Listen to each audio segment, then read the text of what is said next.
Today we are diving into a question that's on a lot of people's minds. Why is BRICS suddenly running everything? You might be skeptical. Running everything sounds like an exaggeration. But by the end of this video, we will unpack the data. We will analyze the strategy, and we will reveal something hard to ignore. BRICS, now expanded and more unified than ever, is fast becoming the core of a new global era, both economically and politically. Have you noticed a shift? It's subtle but massive. For decades, Western power ran the global stage. But now, another force has been rising, quietly, consistently. Forget the old image of BRICS as fractured and slow moving. What we are seeing is a real shift in power. It's not just about diplomacy, it affects real life, from your grocery bill to major trade deals. We're not just throwing buzzwords around. This is grounded in data. We will look at reports, expert takes, and what's happening on the ground. Get ready to challenge what you thought you knew. Let's get into it. We start with a simple but powerful fact. BRICS has grown fast, not just in size, but in influence. It began as five: Brazil, Russia, India, China, and South Africa. Now it is bigger. Full members include Iran, Egypt, United Arab Emirates, Ethiopia, and, since the beginning of this year, Indonesia. Partner nations now include Belarus, Bolivia, Cuba, Kazakhstan, Malaysia, Thailand, Uganda, Nigeria, Algeria, and Uzbekistan. This isn't just about adding names to a list. It shows that more countries see BRICS as a serious option, a real alternative. BRICS Plus, the expanded version, now represents over half of the global population. 6 of the 10 most populous countries are part of it. That's huge. This gives BRICS real weight. It can claim to speak for a large share of humanity. The old Western story that BRICS is divided and weak is falling apart, and we can see it. But having lots of people doesn't always mean power. What's driving BRICS' rise is its economic muscle. Let's talk numbers. In purchasing power parity, which adjusts for cost of living, BRICS makes up 35% of global GDP. That's more than the G7's 30%. Some estimates put BRICS Plus at over 41% of the world's GDP. This isn't about the future. This is today's reality. The world's economic center is moving, and it's moving fast. This kind of power brings influence, especially in key industries that run the world economy. So, what has BRICS actually done? We are about to break it all down. But first, like, share, and subscribe. That boosts visibility for this video. Want to go further? Support us via Super Thanks, buy me a coffee, or check out the Think BRICS shop. We have got merch, so you can make a statement. All links are below. Now let's get into the details. Food security. Together, the BRICS countries produce nearly half of the world's grain. We are talking staples: sugarcane, maize, wheat, rice, palm oil, and potatoes. Big crops, big numbers. The establishment of the BRICS Grain Exchange changes the game. It will let members trade in their own currencies. No more relying on the US dollar. No need for Western financial systems. This may create a more stable, independent trade setup. It also lowers transaction costs, and it could protect BRICS nations from Western sanctions. Russia and Brazil are major food exporters. China and Egypt are big importers, and they are in the bloc. So BRICS is now a major force in global food trade. The ripple effect could be huge. Some analysts believe BRICS has a responsibility here, a responsibility to counter food market monopolization and to push for fair, balanced global food chains. We made several videos about these topics. Go and watch them. Energy powerhouse. BRICS includes 5 of the world's top 10 oil producers. With new members added, BRICS Plus could control 42% of the global oil supply.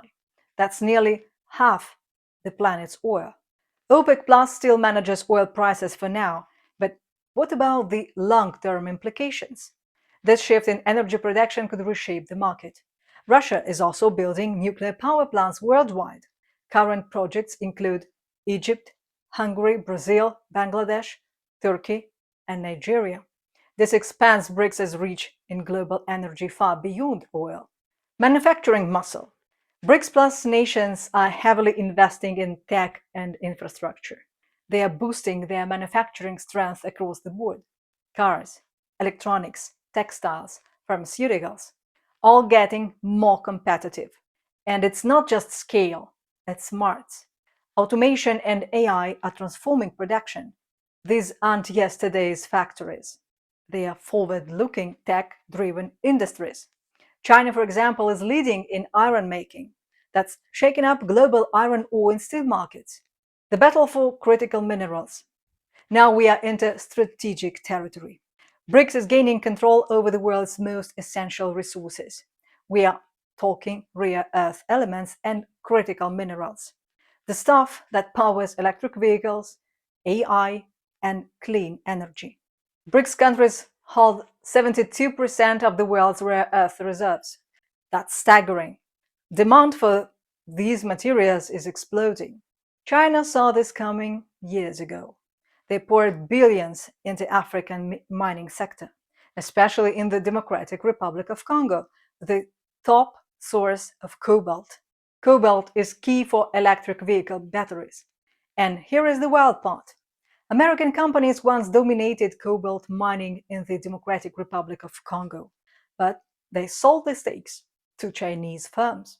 Now China holds a near monopoly on cobalt and copper in the region. The race for Africa's resources is fierce, but China got a head start, and it's playing off. To stay ahead, BRICS is building something new, a BRICS geological platform. The goal? Shared research, tech, and strategy for mineral development. They want sustainable control over the most vital materials of the future. So, where does all this lead? BRICS now hold power in food, energy, manufacturing, and minerals. That's serious leverage. But they're not stopping at economics. They're aiming at the system itself, challenging the US dollar, questioning the dominance of Western banks, and pushing for a different kind of global order. The Trump's tariffs did something unexpected. Instead of reinforcing the dollar's dominance, it gave BRICS a push toward de-dollarization. More countries are now looking for ways to trade without using the dollar, and they're strengthening ties inside the BRICS bloc to do it. Putin put it bluntly, the dollar isn't what it used to be. In just 4 years, its grip has weakened. Why? Because it's being used as a political weapon. That makes other countries nervous. So now digital currencies and new payment methods are picking up steam. Even Europe is now thinking of creating its own credit card system. The goal? Cheaper, more reliable transactions without the strings attached. China is leading this shift. Over half of its international payments are now settled in renminbi, not dollars. Brazil and Russia already trade in their own currencies. India is exploring similar options. BRICS is even working on a new international payment system, one that could run outside SWIFT. That would be a huge step toward financial independence.